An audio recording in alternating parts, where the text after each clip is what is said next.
Hello everyone, আপনারা শুনছেন রইল প্রেমের নিমন্ত্রণ, লেখিকা ইউসুরা রিমু। পর্ব 24। এই গল্পের পরবর্তী পর্ব সবার আগে পাওয়ার জন্য চ্যানেলটি সাবস্ক্রাইব করে পাশে থাকা বেল আইকনটি অন করে দেবেন।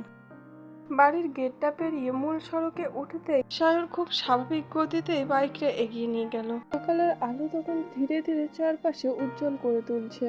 রাস্তার দুই পাশে দোকানপাট একে একে খুলছে। কোথাও ভাপ ওঠা চায়ের কাপে ধোঁয়া পাক খেয়ে উঠছে, কোথাও আবার স্কুল কলেজগামী শিক্ষার্থীদের হাসতে গল্প করতে করতে নিজেদের গন্তব্যের দিকে এগিয়ে যাচ্ছে। চারপাশে সবকিছু যেন একেবারে সাধারণ, একেবারে প্রতিদিনের মতো। কিন্তু সায়রের মনটা আজ অস্বাভাবিকভাবেই অস্থির। বাইক চালানোর সময়ও বারবার তার চোখ রিয়ার ভিউ মিরারে চলে যাচ্ছে। যদিও ওখানে দেখার মতো কিছুই নেই, তবু যেন অজান্তেই খুঁজে বেড়াচ্ছে সেই মুখটাকে। সেই মুখটা আজ সকাল থেকে ঠিকমতো একবারও তার দিকে তাকায়নি। ডাইনিং টেবিলের দৃশ্যটা বারবার চোখের সামনে স্পষ্ট হয়ে উঠছে। বেলার নিচু হয়ে থাকা মুখ, খাওয়ার প্লেটে অন্যমনস্কভাবে হাত নাড়ানো, পানি খাওয়ার সময় অকারণে কেঁপে ওঠা আঙুল, আর সবচেয়ে বেশি মনে পড়ছে সেই কৃত্রিম হাসিটা। সেই হাসির ভিতরে আনন্দের লেশ মাত্র ছিল না, বরং ছিল বুক ভাঙা কষ্ট লুকিয়ে রাখার মরিয়া চেষ্টা। সায়র ধীরে ধীরে দীর্ঘশ্বাস ফেললো, নিজের মনকেই প্রশ্ন করলো মেয়েটার আসলে কি হয়েছে। হঠাৎ সামনের মোড়ে চোখ পড়তেই দূরে একটা পরিচিত অবয়ব দেখতে পেল। সাদা কলেজ ড্রেস, কালো ব্যাগ, ধীরে ধীরে মাথা নিচু করে হাঁটছে বেলা। সায়রের বুকের ভিতরটা অদ্ভুতভাবে হালকা হয়ে গেল। সে অজান্তে বাইকের গতি একটু কমিয়ে দিল। বেলা রিকশায় ওঠেনি, একা একাই হেঁটে যাচ্ছে। তার হাঁটার ভঙ্গিও আজ অন্যরকম। সায়র ধীরে ধীরে বাইকটা ঠিক তার পাশে এনে থামালো। বাইকের শব্দে বেলা মাথা তুলল। সায়রকে দেখেই মুখের ভাবটা আরো গম্ভীর হয়ে গেল। সায়র হেলমেটের কাজটা ওপরে তুলে শান্ত গলায় বলল, রিকশা পাচ্ছিস না? বেলা সংক্ষিপ্ত উত্তর দিল, পেয়েছিলাম। তাহলে হাঁটছিস কেন? ইচ্ছে করছে, কলেজে যেতে লেট হবে। সমস্যা নেই, উঠে বস। বেলা এক মুহূর্তও দেরি না করে মাথা নাড়িয়ে বলে, না। সায়র ভুরু কুঁচকালো, না মানে? আমি চলে যেতে পারবো, সেটা আমি জানি। তাহলে? তবুও বলছি, উঠে বস, অনেক রোদ পড়ছে আজ। বেলা এবার সরাসরি তার চোখের দিকে তাকালো। চোখ দুটো লালচে, যেন অনেক কষ্টে নিজের ভিতরের অনুভূতিগুলোকে আটকে রেখেছে। সে খুব শান্ত স্বরে বলল, আপনি দয়া করে জোর করবেন না।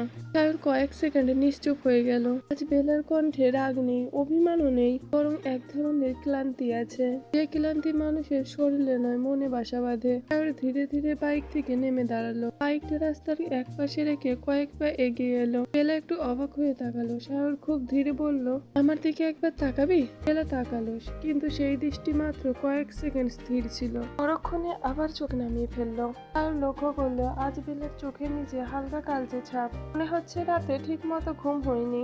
ঠোঁট দুটো শুকিয়ে আছে, মুখে স্বাভাবিক উজ্জ্বলতাটাও যেন কোথায় হারিয়ে গেছে। এই ছোট্ট কয়েকটা পরিবর্তনে সায়রের অস্বস্তি তৈরি করলো। সে অনেকক্ষণ চুপ থেকে বলল, শরীর খারাপ? বেলা মাথা নাড়লো, না। মন খারাপ? না। তাহলে? কিছু না। সায়র হালকা হেসে ফেললো। সেই হাসির ভিতরে আনন্দ ছিল না, ছিল অসহায়ত্ব। বেলা ঠোঁট কামড়ে অন্যদিকে তাকিয়ে রইল। কেন জানি আজ সায়রের সামনে দাঁড়িয়ে থাকতে তার ভীষণ কষ্ট হচ্ছে। কারণ মানুষটার প্রতি যত্নটা সে একটু একটু করে প্রতিদিন অনুভব করছে, আর আজ সেই যত্নটাই তার কাছে সবচেয়ে বেশি নিষ্ঠুর বলে মনে হচ্ছে। সেই মানুষটাকে নিয়ে একটু আগেও তার বিয়ের কথা আলোচনা হয়েছে। সেই মানুষটা এখন তার সামনে দাঁড়িয়ে উদ্বিগ্ন চোখে তার খোঁজ নিচ্ছে। বৈপরীত্যটাই যেন সহ্য করতে পারছে না সে খুব আস্তে বলল, আমি ঠিক আছি। তার উত্তর দিল না, শুধু স্থির চোখে বেলার দিকে তাকিয়ে রইল। আর অভিজ্ঞতা বলছে মেয়েটা ঠিক নেই, একদমই ঠিক নেই। আর ঠিক এই কারণেই তাকে একা ছেড়ে দিতে মন সায় দিচ্ছে না। সায়র বেশ কিছুক্ষণ চুপচাপ বেলার মুখের দিকে তাকিয়ে রইল। দৃষ্টিতে কোনো জোর ছিল না, রাগও ছিল না, ছিল শুধু এক নিঃশব্দ উদ্বেগ, যা তা চাইলেও লুকিয়ে রাখতে পারছে না। বেলার চোখের নিচে ক্লান্তির ছাপ, ফ্যাকাশে হয়ে যাওয়া মুখ, আর বারবার চোখ ফিরিয়ে নেওয়ার চেষ্টা যেন তাকে আরো নিশ্চিত করে দিচ্ছে মেয়েটা মুখে যতই বলুক সে ঠিক আছে, কিন্তু ভিতরে ভিতরে সে একদমই ভালো নেই। একটা দীর্ঘশ্বাস ফেলে সায়র খুব শান্ত স্বরে বলল, অনেক হয়েছে, এবার উঠে বস। হেঁটে নয়, আমি পারবো। আমি জানি তুই পারবি, কিন্তু তবুও তোকে একা যেতে দেব না। বেলা এবার বিরক্ত গলায় বলল, কেন দেবেন না? আমি কি ছোট বাচ্চা? তার ঠোঁটের কোণে হালকা হাসি টেনে বলল, ছোট বাচ্চা বলেই তো মনে হয় কখনো কখনো একটু রাগ হলেই জেদ ধরা শুরু করে দিস। আমি জেদ করছি না, তাহলে যেটা বলছি সেটাই করবো না। দুজনের মাঝখানে দুইজনের ছোটখাটো ঝগড়া লেগে গেল। রাস্তার পাশ দিয়ে একের পর এক রিক্সা চলে যাচ্ছে। কয়েকটা কলেজের বাসও সামনে দিয়ে হর্ন বাজিয়ে এগিয়ে গেল। তাদের রাস্তার সাইডে দাঁড়াতে বলল, কিন্তু তাদের দুইজনের যেন সেই দিকে কোনো খেয়ালই নেই। সায়র এবার একটু কাছে এসে খুব নিচু স্বরে বলল, বেলা, দেরি হয়ে যাচ্ছে। হোক, আমার ক্লাস আছে, তো দেরিতে গেলে সমস্যা নেই, কিন্তু আমার আছে। তাহলে আপনি চলে যান, আমি পরে আসছি। সায়র মাথা নাড়ল, তোকে রেখে আমি কোথাও যাচ্ছি না। বেলা অবাক হয়ে তাকালো, আপনি এত জেদি কেন? সায়র শান্ত গলায় বলল, সেটা পরে ভাবা যাবে, এখন উঠে বস। আমি বলেছি না। বেলার কথা শেষ হওয়ার আগে সায়র মৃদু হেসে বলল, আরে আমি বলেছি আজ তো আমার বাইকেই তোকে আজ কলেজে যেতে হবে, এই বিষয়টা নিয়ে আর কোনো আলোচনা নেই। বেলা কয়েক মুহূর্ত চুপ করে দাঁড়িয়ে রইল। সে বুঝে গেল মানুষটা আজ কিছুতেই নিজের সিদ্ধান্ত বদলাবে না। আরো তর্ক করলে শুধু সময়ই নষ্ট হবে। অবশেষে এক দীর্ঘশ্বাস ফেলে খুব ধীরে ধীরে বাইকের দিকে এগিয়ে গেল। সায়রের মুখে অজান্তে স্বস্তির ছাপ ফুটে উঠল। সে বাইক স্টার্ট দিতে দিতে বলল, এই তো এতক্ষণে ভালো মেয়ের মতো কথা শুনেছিস। বেলা মুখ গোমরা করে পিছনের সিটে বসে পড়ল, আমি আপনার কথা শুনিনি, সময় নষ্ট করতে চাইনি। তার মৃদু হেসে ফেলল, ঠিক আছে, সেটাই ধরলাম। বাইকটা ধীরে ধীরে আবার রাস্তার ভিড়ে মিশে গেল। আজ পুরো পথটায় অস্বাভাবিক নীরব। প্রতিদিন বেলা কিছু না কিছু নিয়ে কথা বলে, কখনো কোনো অভিযোগ, কখনো কোনো অকারণ রাগ, কখনো আবার ইরাকে নিয়ে হাজারটা গল্প। মাঝে মধ্যে সায়রও দু একটা কথা বলে তাকে খোঁচা দেয়, কিন্তু আজ দুইজনে কেউ কোনো কথা বলছে না। শুধু বাতাসের শব্দ আর বাইকের মৃদু গর্জনের শব্দ তাদের নীরবতা সঙ্গী হয়ে আছে। সায়র কয়েকবার কথা বলতে চেয়েও থেমে গেল। কিছুটা পথ যাওয়ার পর বেলা হঠাৎ খুব আস্তে বলল, একটা কথা বলবো? সায়র সঙ্গে সঙ্গে উত্তর দিল, বল। কলেজ গেটের একটু আগে আমাকে নামিয়ে দেবেন? তার ভুরু কুঁচকে রিয়ার ভিউ মিরালে তাকালো। কেন? বেলা কিছুক্ষণ চুপ থেকে বলল, এমনি। এমনি মানে? বেলা ইতস্তত করে বলল, আপনার সঙ্গে গেট পর্যন্ত গেলে আমার ক্লাসমেটরা অনেক প্রশ্ন করবে। সায়র মৃদু হেসে বলল, প্রশ্ন করবে তো উত্তর দিয়ে দিবি। বেলা সঙ্গে সঙ্গে মাথা নাড়ল, না, আপনি জানেন না ওরা কেমন। সারাদিন খোঁজা দেবে, বলবে স্যারের সঙ্গে আবার একসঙ্গে আসা শুরু হয়েছে। সারাদিন আর শান্তিতে থাকতে পারবে না। সায়র কয়েক সেকেন্ড ভেবে নিয়ে আর কিচ্ছু বলল না। খুব স্বাভাবিক গলায় শুধু বলল, আচ্ছা। কলেজ থেকে একটু দূরে ধীরে ধীরে বাইকের গতি কমিয়ে থামালো। বেলা নেমে দাঁড়ালো, ব্যাগটা কাঁধে ঠিক মতো তুলে এবারও সায়র দিকে না তাকিয়ে বলল, ধন্যবাদ। সায়র শান্ত গলায় বলল, ক্লাস শেষ হলে অপেক্ষা করিস, একসাথেই ফিরবো। বেলা এক মুহূর্ত থেমে শুধু অস্পষ্টভাবে মাথা নাড়ল। সম্মতি দিল কি দিল না সেটাও বোঝা গেল না। তারপর ধীরে ধীরে কলেজ গেটের দিকে হাঁটা শুরু করলো। সায়র কিছুক্ষণ স্থির দৃষ্টিতে তার চলে যাওয়া দেখলো। বেলা কলেজের ভেতর ঢুকে চোখের আড়াল হতে সে আবারও বাইক স্টার্ট দিল। কয়েক সেকেন্ডের ভিতরেই বাইকটা প্রধান গেট পেরিয়ে ভিতরে ঢুকে গেল। বাইকটা প্রধান ঘাট পেরিয়ে ভেতরে ঢুকতেই চারপাশের কোলাহল কানে ভেসে এলো। মাঠ জুড়ে ছেলে মেয়েদের ছোট ছোট দল দাঁড়িয়ে গল্প করছে। কেউ আবার ক্লাসের দিকে দৌড়াচ্ছে, কেউ আবার করিডোরে দাঁড়িয়ে হাসি ঠাট্টায় মেতে উঠেছে। প্রতিদিনের মতনই পুরো ক্যাম্পাস প্রাণ চঞ্চল, কিন্তু আজ যেন সায়রের চোখ কাউকে খুঁজছে না। তার দৃষ্টি অজান্তেই দোতলার করিডোরের দিকে একবার চলে গেল। কয়েক মুহূর্ত আগেও যেখানে বেলাকে ধীর পায়ে হেঁটে যেতে দেখেছিল, এই জায়গাটা এখন একেবারে ফাঁকা। নিজেকে অকারণেই নিজের অদ্ভুত লাগলো তার। মনে মনে নিজেকে ধমক দিল, আমি আসলে কি করছি? সকাল থেকে বারবার ওর কথাই ভাবছি কেন? বেলার বিষয়ে এত ভাববো কেন আমি? একটা দীর্ঘশ্বাস ফেলে মনে মনে বলল, না, এসব নিয়ে পরে ভাবা যাবে। কথাটা ভেবে বাইকটা নির্দিষ্ট জায়গায় পার্ক করে চলে গেল নির্দিষ্ট কাজে। প্রথম ঘন্টা পড়তেই ধীরে ধীরে পুরো কলেজ ভবন আবারও নিজের ছন্দে ফিরে এলো। কিছুক্ষণ আগেও যে করিডোরে শিক্ষার্থীদের হাসি, দৌড়ঝাঁপ আর গল্পের শব্দ প্রতিধ্বনিত হচ্ছিল, ঘন্টার তীক্ষ্ণ আওয়াজের সঙ্গে সঙ্গে সেগুলো যেন ধীরে ধীরে মিলিয়ে যেতে শুরু করলো।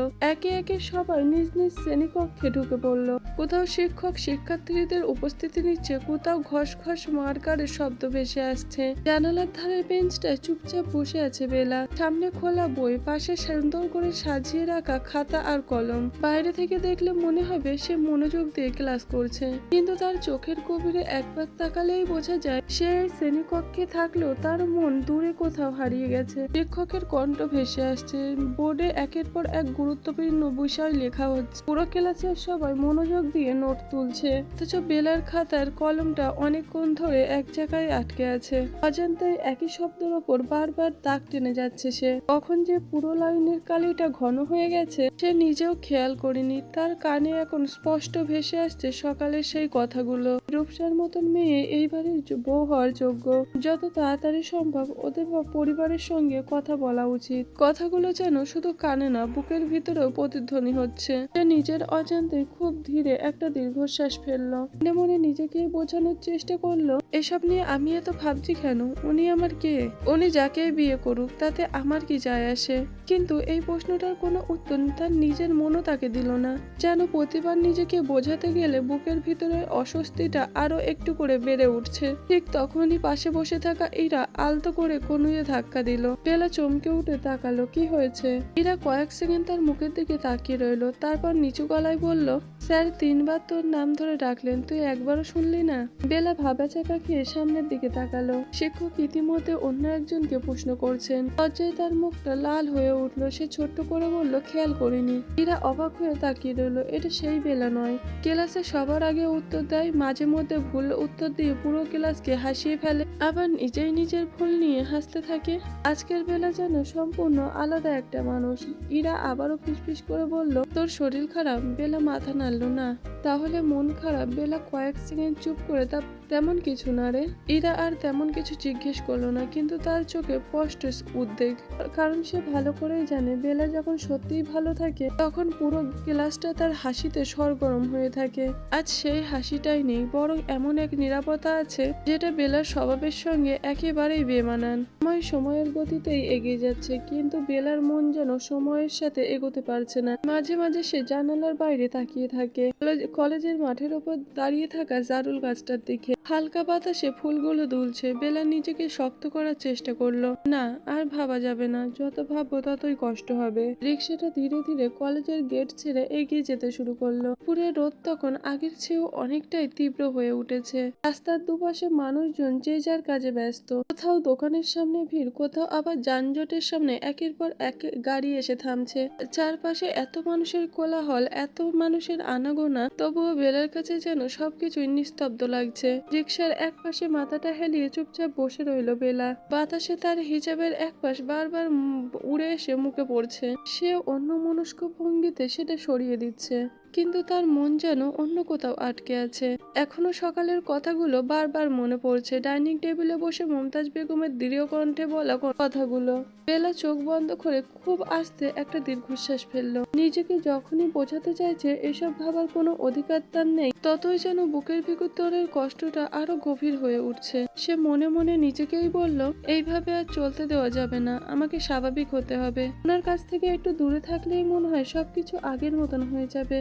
কিন্তু এই কথাগুলো উচ্চারণ করলেও তার নিজের মন যেন মানতে রাজি নয়। রিক্সাটা ধীরে ধীরে বাড়ির গেটের সামনে এসে থামলো। বেলার ব্যাগটাও কাঁধে তুলে ভাড়া দিয়ে ঢুকতে দেখে অবাক হয়ে বললেন, আরে তুই একাই চলে এলি? টাওয়ার কোথায়? বেলা এক মুহূর্ত থেমে খুব স্বাভাবিক থাকার চেষ্টা করে বলল, আমার একটু আগে ছুটি হয়ে গিয়েছিল, তাই চলে এসেছি। নাজনী সুলতানা মৃদু অবাক হয়ে বললেন, তোদের তো প্রায় একই সময় ছুটি হয়। বেলা মাথা নাড়ল, আজ একটু আগেই বের হয়েছি। কথাটা বলে আর এক মুহূর্তও দাঁড়ালো না, কারণ সে জানে আর একটু দাঁড়িয়ে থাকলে হয়তো আরো প্রশ্ন আসবে। আর আজ কোনো প্রশ্নের উত্তর দেওয়ার মতো শক্তি তার ভিতরে নেই। সে সোজা নিজের ঘরের দিকে হাঁটা লাগালো। ঘরের দরজাটা ভিতর থেকে বন্ধ করতেই যেন এতক্ষণ শক্ত করে ধরে রাখা মুখোশটা ধীরে ধীরে ভাঙতে শুরু করলো। ব্যাগটা বিছানার ওপর রেখে সে নিঃশব্দে জানালার কাছে গিয়ে দাঁড়ালো। জানালার বাইরের আকাশটা একেবারে পরিষ্কার। সাদা মেঘগুলো অলস ভঙ্গিতে ভেসে বেড়াচ্ছে, অথচ তার নিজের ভিতরে থাকা আকাশটা ক্রমশ কালো মেঘে ছেয়ে যাচ্ছে। সেই জানালার গ্রিলটা শক্ত করে ধরে খুব আস্তে আস্তে চোখ বন্ধ করলো। এক ফোঁটা গরম অশ্রু নিঃশব্দে গড়িয়ে পড়লো গাল বেয়ে। সে তাড়াতাড়ি হাতের উল্টো পিঠ দিয়ে মুখ মুছে ফেললো। না, এইভাবে কাঁদলে চলবে না, কেউ যদি দেখে ফেলে। নিজেকে সামলে নিয়ে সে বিছানায় গিয়ে বসলো। বইটা তুললো। আজকের নোটগুলো গোসলের আগেই তুলতে চাইলো, কিন্তু এক লাইনও লিখতে পারলো না। পাতার অক্ষরগুলো বারবার ঝাপসা হয়ে যাচ্ছে। যাচ্ছে। বইটা আবার ধীরে ধীরে বন্ধ করে দিল। তার মনে হলো আজ যেন পৃথিবীর সব শব্দ, সব রং, সব আনন্দ কোথাও হারিয়ে গেছে। শুধু বুকের ভিতরে রয়ে গেছে একরাশ অজানা শূন্যতা। আর সেই শূন্যতার কেন্দ্রের বিন্দুতে বারবার ভেসে আসছে একটাই মুখ, সে হলো সায়র। রাতে খাবার টেবিল জুড়ে একেবারে পরিচিত পারিবারিক পরিবেশ। নাজনীন সুলতানা সবার প্লেটে গরম গরম ভাত আর তরকারি তুলে দিচ্ছেন। আরোয়ার খান দিনের ভিন্ন কাজের কথা বলতে বলতে খাবার খাচ্ছেন। আসর খান মাঝে মধ্যে কথাই সায় দিচ্ছেন। কেন দুটো মজার কথা বললো, পরিবেশটা আনন্দে মাতিয়ে রাখতে চাইছে। সবাই স্বাভাবিক থাকলেও আজ যেন দুইজন মানুষ সেই স্বাভাবিকতার বাইরে, বেলা আর সায়র। বেলা সারাদিনের মতন এখনো চুপচাপ মাথা নিচু করে ভাত মেখে যাচ্ছে, প্রয়োজন ছাড়া একটা কথাও বলছে না। অন্যদিকে সায়রও আজ খুব বেশি কথা বলছে না, মাঝে মধ্যে বাবার প্রশ্নের উত্তর দিচ্ছে, আবার নীরবে খাওয়ায় মন দিচ্ছে। কিছুক্ষণ নীরবতার পর মমতাজ বেগম খুব স্বাভাবিক গলায় বললেন, সায়র। সায়র মুখ তুলে তাকালো, জি আম্মু। মমতাজ বেগম ছেলের দিকে তাকিয়ে খুব শান্ত গলায় বললেন, সকালে তোর বিয়ের ব্যাপার নিয়ে যে কথাগুলো বলেছিলাম সেটা নিয়ে কিছু ভেবেছিস? কথাটা শুনে বেলার হাতটা থেমে গেল, হাতটা ভাতের ওপর স্থির হয়ে রইল। সে ধীরে ধীরে আবারও মাথা নিচু করে ফেললো। বুকের ভেতরটা কেমন আবার ধপ করে উঠলো, অথচ বাইরে থেকে বোঝার কোনো উপায় নেই। সে প্রাণপণ চেষ্টা করছে মুখের কোনো পরিবর্তন কেউ যেন বুঝতে না পারে। ডাইনিং টেবিলে কয়েক সেকেন্ডের জন্য নিস্তব্ধতা নেমে এলো। আনোয়ার খানও ছেলের দিকে তাকিয়ে আছেন। বাসর খান খাওয়া থামিয়ে তাকিয়ে রয়েছেন সায়র কি উত্তর দেয় সেটার জন্য। সায়র ধীরে ধীরে পানির গ্লাসটা হাতে তুলে এক চুমুক খেলো, তারপর গ্লাসটা নামিয়ে মায়ের দিকে তাকালো। আর চোখ মুখে কোনো বিরক্তি নেই, কোনো দ্বিধাও নেই, বরং ছিল এক ধরনের গভীর শ্রদ্ধা। খুব শান্ত কণ্ঠে বলল, ভেবেছি আম্মু। মমতাজ বেগমের ঠোঁটের কোণে খুব হালকা হাসি ফুটে উঠলো, তাহলে বল তোর কি মত? সায়র কয়েক মুহূর্ত নিশ্চুপ রইল, তারপর ধীরে ধীরে বলল, তুমি যেটা ভালো মনে করবে সেটাই করো আম্মু। একটু থেমে আবার শান্ত গলায় যোগ করলো, তোমার সিদ্ধান্তের ওপর আমার কোনো আপত্তি নেই। ছোটবেলা থেকে তুমি আমার জন্য যা যা সিদ্ধান্ত নিয়েছো সবই আমার ভালোর জন্য, আমি জানি এবারও তার ব্যতিক্রম হবে না। আপনারা গল্প অনেকেই শুনছেন কিন্তু লাইক কমেন্ট সাবস্ক্রাইব করছেন না। Please please please like comment subscribe করে পাশে থাকবেন। ধন্যবাদ।